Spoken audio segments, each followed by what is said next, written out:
नमस्कार आशा करुच्ची समस्ते भल थे एक नुआ भिडियो को समस्त स्वागत। अमेरिका ए निकटत्व 25% टैरिफ लगे इंडिया उपर पुणी ताको बढ़े की 50% कर दी।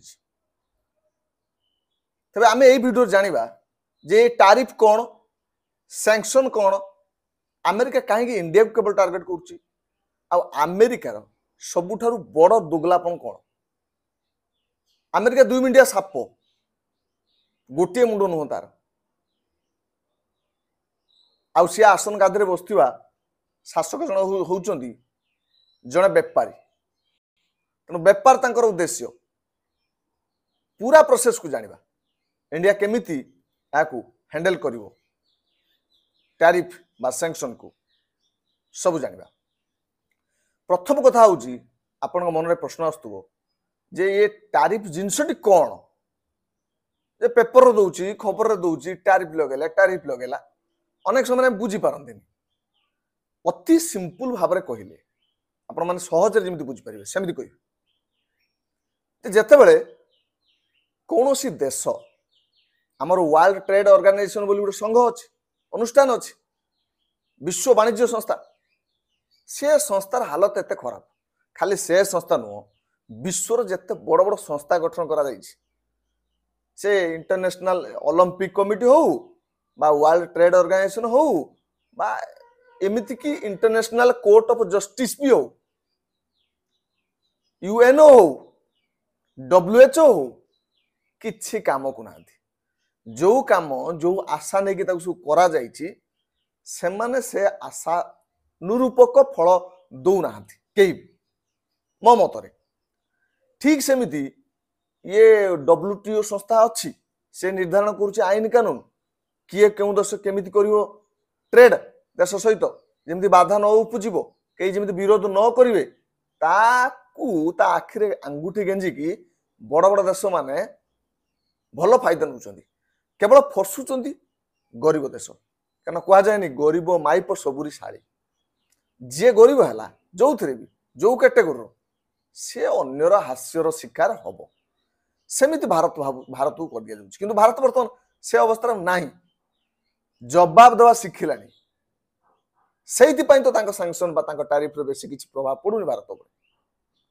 से चाहूँ भारत आम गोड़ धरू भारत आमको कहू रिक्वेस्ट करू अनुरोध करू ना आज्ञा आमको टैरिफ रु बचातु आमको कमे दिंतु से समय आउ नाई रे बाबू।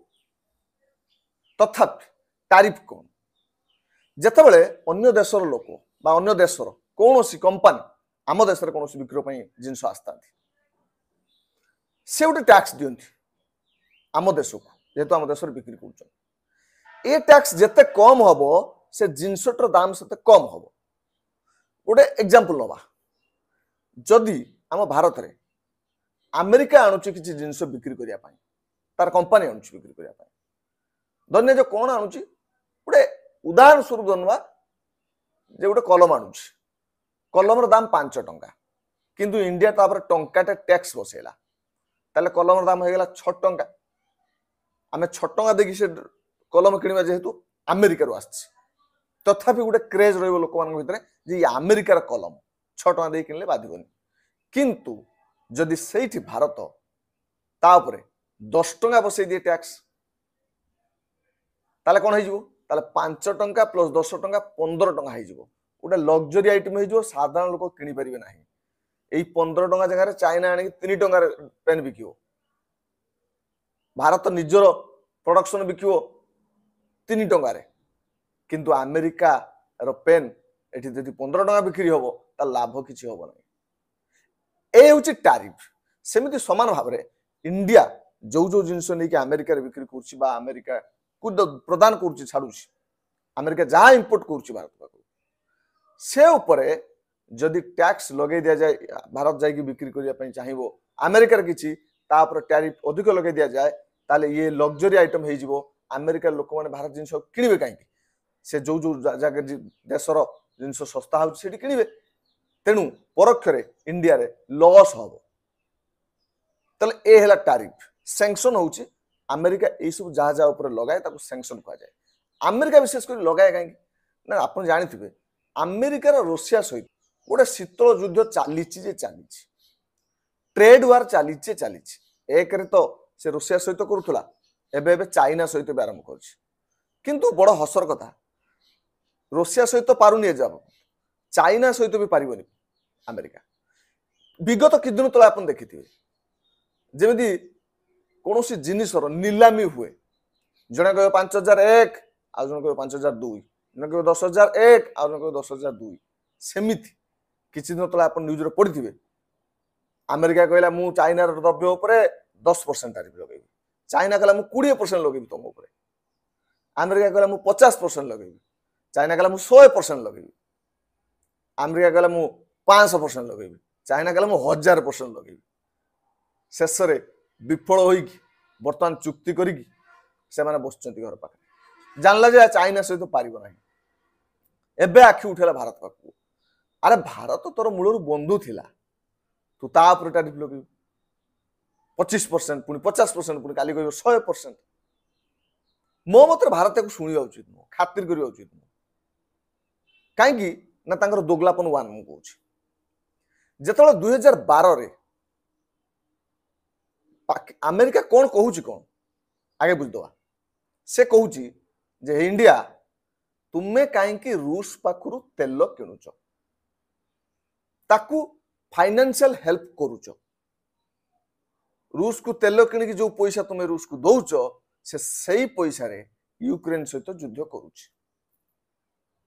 तेणु यूक्रेन युद्ध को अमेरिका विरोध करुच, यूरोपियन यूनियन विरोध कर। यूरोपियन यूनियन माने से गोटे संघ गठन कर जमी साउथ एशियन कंट्री सब मिसी गोटे सार्क गठन कर सी गोटे दल गठन कर EU ताले EU विरोध करुच्ची, अमेरिका विरोध करुच्ची। मुझे कहूँ तांकर तीनोटी बड़ दोगलापन। फास्ट कथा हूँ 2012 मसीह जो प्रथम कर यूक्रेन क्रीमिया उपरे आक्रमण करता सेते बेलकू पाखापाखि अमेरिका बिजनेस करुला रशिया सहित 31 बिलियन डॉलर। ताले 31 बिलियन डॉलर टी बढ़ी 13 मसीह गला केते 38 ताले 38 बेलकू अमेरिका लगेला सैंक्शन, अमेरिका लगेला टैरिफ एवं धीरे धीरे से रशिया सहित व्यापार कमिया को लगे। आप तो बढ़िया कथा शुणु अभी ताले 13 बेलकू जो 38 बिलियन होता 14 बेलकू होगला 35 कमिला। आप कहे हाँ तो आउर बढ़िया कथा अमेरिका जहाँ कथा दौर रखुच कम कर देखुँ ताले 14 बेलकू होगला 23 बिलियन 15 बेलकू होगला 20 बिलियन। आप खुशी हे आ बढ़िया कथा अमेरिका जहाँ कहूँ कर देखुँ ना ना ना ना दोगलापन एठू आरंभ हो 2017 बेलकू पुणी यूटर्न है यूटर्न है 20 बिलियन डॉलर रु पुणी बढ़ी बढ़ी बढ़ी बढ़ी बढ़ी बढ़ी केतला यही 2021 बेलकू जिते रशिया यूक्रेन को अटैक करने को लगे सेत बेलू हो जाता पुणी तांको भितरे जो डील 29 डॉलर 29 बिलियन डॉलर ताले 29 बिलियन डॉलर आ 2012 मसीह 30 बिलियन डॉलर भीतर बड़ फरक कौन पाखापाखि समान। ताले चिंता करंतु जदि 12 बेलू अमेरिका रशिया पाखु 30 बिलियन डॉलर रो डील करुला एते बड़ घटना घटीगला क्रीमिया को नहीं गला सी क्रीमिया को अटैक करके नष्ट कर तापर 2021 बेलू केमिति पुणी समान पोजिशन आसला अर्थात ये हूँ तार फास्ट दोगलापन। अमेरिका निज सुविधा केवल देखो निज सुविधा छड़ा किसी नुह। बर्तमान मुझे एक भी कहूँ 2021 पर पुणी यूक्रेन को अटैक कला पुणी कमी डील कमी कमिक आसु विश्वास करूँ 8 वर्ष 10 वर्ष अपेक्षा करूँ जेतिक डॉलर से किणुला रशिया पाखु तार अधिक डॉलर से किण अधिक व्यापार कर केवल छोट छोट देश मान नाली आखि देखेब। ये फास्ट दोगलापन। सेकेंड दोगलापन से कौन कहते यूरोपियन यूनियन सांगे मिसी से कहते यूक्रेन को कहीं अटैक कला रूसिया बिना कारण तेणु रूसिया हूँ बड़ देश रूसिया को समस्ते एक घरिकिया कर ताकू सैंक्शन लगा रूसिया पाखु जे जहाँ किणुछि ତା ଉପରେ ବି ସାଂକ୍ସନ ଲଗାଅ। ଅର୍ଥାତ୍ ରୁଷିଆକୁ କେହି ଏ ସମୟରେ ସାହାଯ୍ୟ କର ନାହିଁ, କେହି ଟଙ୍କାଟା ପଇସା ଲାଭ ଦିଅ ନାହିଁ। ଏବେ ଶୁଣନ୍ତୁ ତାଙ୍କର କଥା। ୟୁରୋପିଆନ ୟୁନିୟନ ପୂର୍ବ ବର୍ଷ 2024ରେ $25 ବିଲିୟନ ଏନର୍ଜି କିଣିଛି ତାଙ୍କ ପାଖରୁ। ଏନର୍ଜିରେ ୟୁରୋପିଆନ ୟୁନିୟନ ପଛରେ, ଶକ୍ତି ଯାହାକୁ ଆମେ କହୁଛେ, ତାର ଶକ୍ତି କିଣିବାରେ, ଯଦି ୟୁରାନିୟମ ଇତ୍ୟାଦି ଦ୍ରବ୍ୟ କିଣିବାରେ ୟୁରୋପିଆନ ୟୁନିୟନ $25 ବିଲିୟନ ତା ସହିତ ବେପାର କରୁଛି। $25 ବିଲିୟନ ଦେଲା ରୁଷିଆକୁ। ଏପଟରେ କଣ କହୁଛି ନା ତମେ କେହି କିଣ ନାହିଁ। ଆହୁରି ଗୋଟେ ବହୁତ ବଢିଆ କଥା, ଏଇ ସମୟରେ 2024 ମସିହାରେ ୟୁକ୍ରେନକୁ ସେମାନେ ଫାଇନାନ୍ସିଆଲ ହେଲ୍ପ କରିଛନ୍ତି ମାତ୍ର $21, ମାନେ $25 ସେପଟେ ବେପାର କରିକି ତାଙ୍କୁ ଦଉଛନ୍ତି, $21 ଏପଟେ ଦଉଛନ୍ତି ୟୁକ୍ରେନକୁ ହେଲ୍ପ କରୁଛନ୍ତି କହିକି। ସେ ମଝିରେ ବି $4 ବିଲିୟନ ତାଙ୍କ ଲାଭ ରହିବ। ତାହେଲେ ପରୋକ୍ଷରେ ତୁମେ ୟୁକ୍ରେନ ଉପରେ ଆଟାକ୍ କରିବା ପାଇଁ ତୁମେ ସେଥିରେ ଦାୟୀ ନୁହଁ କି? ତୁମେ $25 ତାଙ୍କ ପାଖରୁ କାହିଁକି କିଣିଲ? ଯଦି କିଣିବାର ଥିବ ତ ଟୋଟାଲ କିଣିବନି। ମୁଁ ଯଦି ଜଣଙ୍କ ସହିତ ରାଗିଲି, ମୋ ଟୋଟାଲ ସମ୍ପର୍କ କାଟିଦେବି। ମୁଁ ଯୋଉ ଦୋକାନ ଉପରେ ରାଗିଲି, ସେ ଦୋକାନକୁ ଆଦୌ ଯିବିନି। ନା ଦୋକାନରୁ ବିସ୍କୁଟ ଆଣିବିନି, ସାବୁନ ଆଣିବିନି, ଲୁଣ ଆଣିବିନି, ଖାଲି ତେଲଟା ଆଣିବି। ଏଇ କେମିତି ହବ? ଯଦି ଆପଣଙ୍କର ସଚ୍ଚୋଟ ଭାବରେ ତାକୁ ମନା କରିବା ଅଛି, ପୁରା ମନା କରନ୍ତୁ। ଇଏ ହଉଛି ଆମେରିକାରେ ଦୋଗଲାପନ ଦିଟା ଗଲା। ଏବଂ ତୃତୀୟ ନମ୍ବର ଆଉ ଗୋଟେ ବଢିଆ କଥା ଅଛି, ଆପଣ ଯାଇକି ସର୍ଚ୍ଚ କରିକି ଦେଖନ୍ତୁ। ଏବେ ବି ଆମେରିକା ରୁଷିଆ ପାଖରୁ ବେପାର କରୁଛି। ଯୋଉ ବହୁତ ଲୋକ ଭାବୁଥିବେ ବୋଧେ ସେ ଏତେ ସାଂକ୍ସନ ଲଗେଇଛି, ଏତେ ଟାରିଫ ଲଗେଇଛି, ଯୋଉମାନେ ତାଙ୍କ ପାଖରୁ ବେପାର କରୁଛନ୍ତି ତାଙ୍କୁ ବ୍ୟାନ୍ କରୁଛି, ତାମାନେ ସିଏ ସୁନରେ ବେପାର କରୁଥିବ ବା ବେପାର କରୁନଥିବ। ଭୁଲ କଥା। ଏବେ ବି ରୁଷିଆ ଆମେରିକା ପାଖରୁ ଫର୍ଟିଲାଇଜର କିଣୁଛି, ବହୁ ପରିମାଣରେ କିଣୁଛି। ଆପଣ ଜାଣିଲେ ଆଶ୍ଚର୍ଯ୍ୟ ହେବେ, ଆମେରିକା ହଉଛି ଗୋଟେ ଲାର୍ଜେଷ୍ଟ ଖରିଦଦାର, ମାନେ କ୍ରେତା ରୁଷିଆ ପାଖରୁ ସାର। ତାହେଲେ ସାରା ଇଣ୍ଡିଆ ବି କିଣୁଛି, କାନାଡା ବି କିଣୁଛି, ଏସବୁ କିଣୁଛନ୍ତି। କିନ୍ତୁ ଆମ କଥା ଛାଡ଼ିଦିଅ ଭାଇ, ତମେ ତ ଆମକୁ କହୁଛ ନା ଆମେ କିଣୁଛୁ ବୋଲି, ସାଂକ୍ସନ ଲଗାଉଛ, ଟାରିଫ ଲଗାଉଛ, ଠିକ ଅଛି, କିନ୍ତୁ ତମେ କାହିଁକି ସାର କିଣୁଛ? ଏଇ କଥା ନିକଟତରେ ଆମେରିକାର ହ୍ୱାଇଟ୍ ହାଉସ୍ ପାଖରେ ଯେତେବେଳେ ଟ୍ରମ୍ପକୁ ପଚାରିଦେଲେ କିଛି ମିଡିଆ ଭାଇମାନେ, ଯେ ଭାରତ ଏକଥା କ୍ଲେମ କରୁଛି ଆମେରିକା କଣ କଣ ବର୍ତ୍ତମାନ ରୁଷିଆ ପାଖରୁ କିଣୁଛି, ଟ୍ରମ୍ପ ବାବୁ କହିଲେ ମତେ ଜଣା ନାହିଁ। ଭାଇରେ ଧନ୍ୟ, ତୁମକୁ ତମ ନିଜ ଦେଶ କଣ କିଣୁଛି ତା ପାଖରୁ ଜଣା ନାହିଁ, କିନ୍ତୁ ଅନ୍ୟ ଦେଶ କଣ କିଣିଲା ଜଣା ପଡିଗଲା। ତାପରେ ଟାରିଫ ଲଗେଇଦେଲ। ଜାଣିନାହାନ୍ତି ନୁହଁ, ଠିକ ଜାଣିଛନ୍ତି, କ୍ୟାମେରା ସାମ୍ନାରେ କହିଲେ ନାହିଁ। ଏ ଭିଡିଓ ଭାଇରାଲ ହଉଛି, ଆପଣ ଦେଖିପାରିବେ। ସେମାନେ ଯୋଉ ପଟାସ, ୟୁରିଆ ଇତ୍ୟାଦି ସାର ମଝିରେ କିଣିବା ବନ୍ଦ କରିଦେଇଥିଲେ, ଯେହେତୁ ଏଇ ସାଂକ୍ସନ ଲଗେଇବା କାରଣରୁ। କିନ୍ତୁ ଦେଖିଲେ ସେମାନଙ୍କର ବହୁ କ୍ଷତି ଘଟୁଛି। ତାଙ୍କର ଏଗ୍ରିକଲଚର ଯୋଉ କୃଷି ବିଭାଗ ଅଛି, ଅନେକ କ୍ଷତି ସହୁଛି। ଖାଦ୍ୟ ଉତ୍ପାଦନରେ ବହୁତ ଲସ୍ କରିଗଲା, କାରଣ ରୁଷିଆର ସାର ବହୁତ ଉନ୍ନତ। ଯୋଉ ଡିଏପି, ପଟାସ, ୟୁରିଆ, ଏ ସବୁ ଅନେକ ଦେଶ ନେଉଛନ୍ତି ରୁଷିଆ ପାଖରୁ। ଚାଇନା ବି ନେଉଛି, ଆମେରିକା ବି ନେଉଛି, ଭାରତ ବି ନେଉଛି। ତାହେଲେ ସେମାନେ କଣ କଲେ, ଲେଖିକି ଗୋଟେ ଛାଡ଼ିଦେଲେ। ଆପଣ ଦେଖିବେ ଗୋଟେ ନୋଟିସ ଜାରି କଲେ ଯେ ଇଏ ସାଂକ୍ସନ ସବୁ ଉପରେ ଲାଗିବ, କେବଳ ଫର୍ଟିଲାଇଜର ଉପରେ ଲାଗିବନି। କଣ ଫର୍ଟିଲାଇଜର ଅକ୍ସିଜେନ? ହଁ ଅକ୍ସିଜେନ ହେଇଥାନ୍ତା, କହିଥାନ୍ତେ ଯେ ଅକ୍ସିଜେନ ଆମେ ନ ନେଲେ ମରିଯିବା, ତାହେଲେ ତା ଉପରେ ଲଗେଇବାନି, ଆଉ ସବୁ ଉପରେ ଲଗେଇବା। ଫର୍ଟିଲାଇଜର କାହିଁକି ନା ଯୋଉଠି ଆମେରିକାର ଫାଇଦା ଅଛି ସେ ତାକୁ ଦେଖିବ, ଫାଇଦାକୁ ଛାଡ଼ିକି ଆମେରିକା କିଛି ଦେଖିବନି। କେବଳ ବଡ଼ ଦେଶ ବୋଲି ସେ ନାଲିଆ କ୍ଷିତେ କହୁଛି।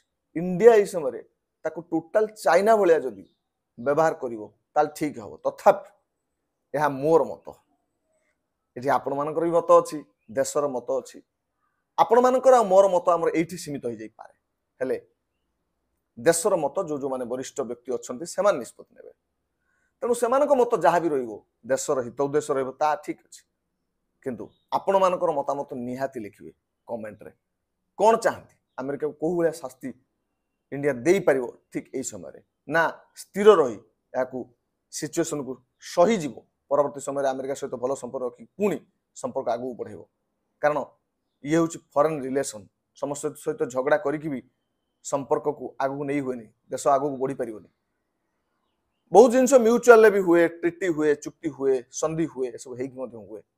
तेणु ये समय भी आज अच्छी कालिक नथिबो ट्रम्प बाबू आज अच्छे कालिक आउ किए आसथिबे सरकार बदल आम सरकार भी बदल सरकार भी बदल तेणु देश सेमती थी तेणु आम देशर कथा हित कथा चिंता करवा आपण मान मतामत निश्चय जनइबे शेयर करेंगे